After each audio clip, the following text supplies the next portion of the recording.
The aftershocks of the release of the Kelly tapes, a retired four-star general, a life of sacrifice and service, a Gold Star father, a former chief of staff to Donald Trump, going on the record and on tape, importantly, saying that Donald Trump, in his view, meets the technical and practical definition of a fascist.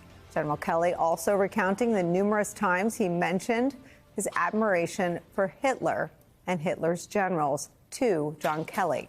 Today, the question everyone has to grapple with, what would it mean to have someone like that as our commander-in-chief? And what would it mean, more importantly, for those serving in the United States military? And how could a Hitler-admiring fascist, in the words of John Kelly, not somehow erase the significance of the sacrifices made to save the world from Hitler and fascism during World War II? Here's how past American presidents of both parties talk about Hitler and the fight against fascism. We are determined, with our noble allies here, that Europe's freedom will never again be endangered. We now have about 200,000 Americans, fighting men in Europe, to make sure that this threat is never before us again. You all knew that some things are worth dying for. One's country is worth dying for, and democracy is worth dying for, because it's the most deeply honorable form of government ever devised by man. The most difficult days of your lives brought us 50 years of freedom. You did your job, now we must do ours. Let us begin by teaching our young people about the villainy that started this war and the valor that ended it.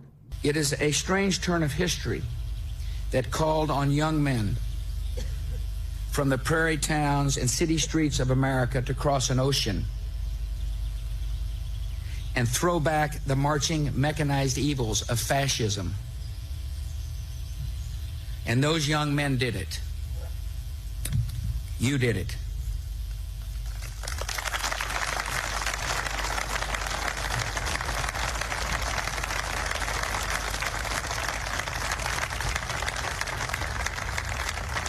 Freedom is worth it. Democracy is worth it. America is worth it. The world is worth it. Then, now, and always. And here's how Donald Trump views fascism and Hitler, in the words of someone who served his country in uniform for decades and also served as the longest chief of staff to Donald Trump. He commented more than once that, that Hitler did some good things too. And of course, if you know history, again, I think he's lacking in that. But if you know what Hitler was all about, it'd be pretty hard to make an argument that he did anything good. Looking at the definition of fascism, it's a far-right, authoritarian, ultranationalist political ideology and movement characterized by a dictatorial leader, centralized autocracy, militarism, forcible suppression of opposition, belief in a natural social hierarchy.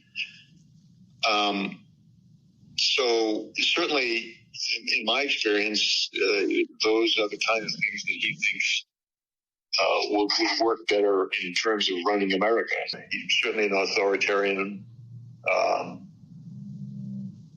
admires people who are dictators. He has said that. So he certainly falls into the general definition of fascist, for sure. That's where we start today with some of our favorite experts and friends. Tim Miller's here. He's the host of the Bulwark podcast and former RNC spokesman. Also joining us, retired four-star general, MSNBC military analyst Barry McCaffrey's here. Democratic strategist and president of Brilliant Corners Research, Cornell Belcher's back. And with me at the table for the hour, the host of the Fast Politics podcast and special correspondent for Vanity Fair, Molly Jong-Fast is here. General McCaffrey, I start with you. It's not just that Trump is now described as a fascist by three of the most senior generals who've ever served the country and certainly who've ever been a part of the modern political conversation because of the choices they made to serve in John Kelly's case as chief of staff and Secretary Mattis's case as Secretary of Defense.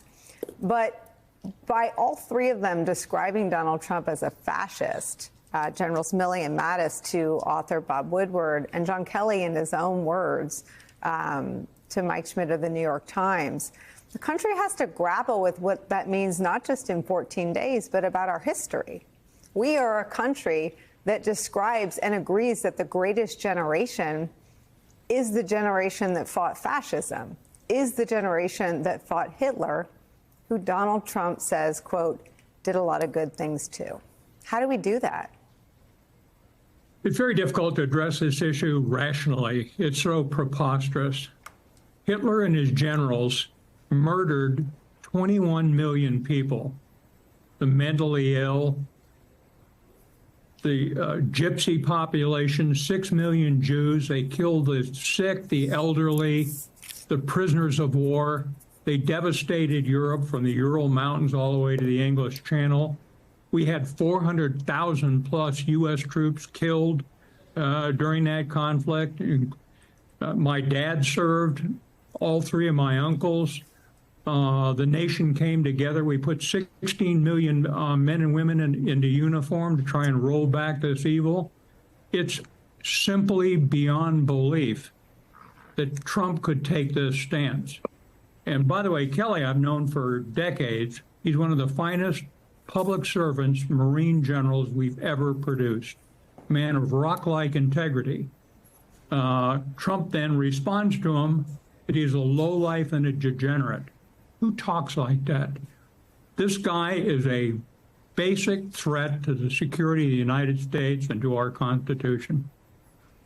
General McCaffrey, how do you convey how un-American it is to believe that Hitler did good things when so many American families' proudest legacy is what you just described, that someone in their family, a father, a grandfather, an uncle, served in World War II to fight Hitler and fascism? Well, that's right. And, you know, Hitler did have the loyalty of his generals, and they marched right over the cliff together. The worst impact on Germany from Hitler was the devastation of their own country. By the end of the war, it was a rubble pile. 1 out of 2 German homes was destroyed. He devastated his own people.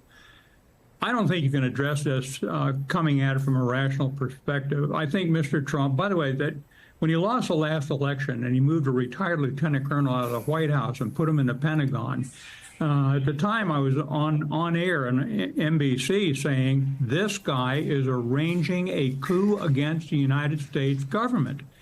He had an acting Homeland Security, an acting Secretary of Defense. He tried to fire the CIA director. He had an acting Department of Homeland Security. He was setting up a third world coup against the Constitution. This time, he's telling us in advance he's going to eliminate the deep state. He's going to deport 25 million people using the armed forces. The language, the actions of political rhetoric is 1930s Germany. We have been told directly, we got to wake up. This is not hyperbole. This isn't entertainment value.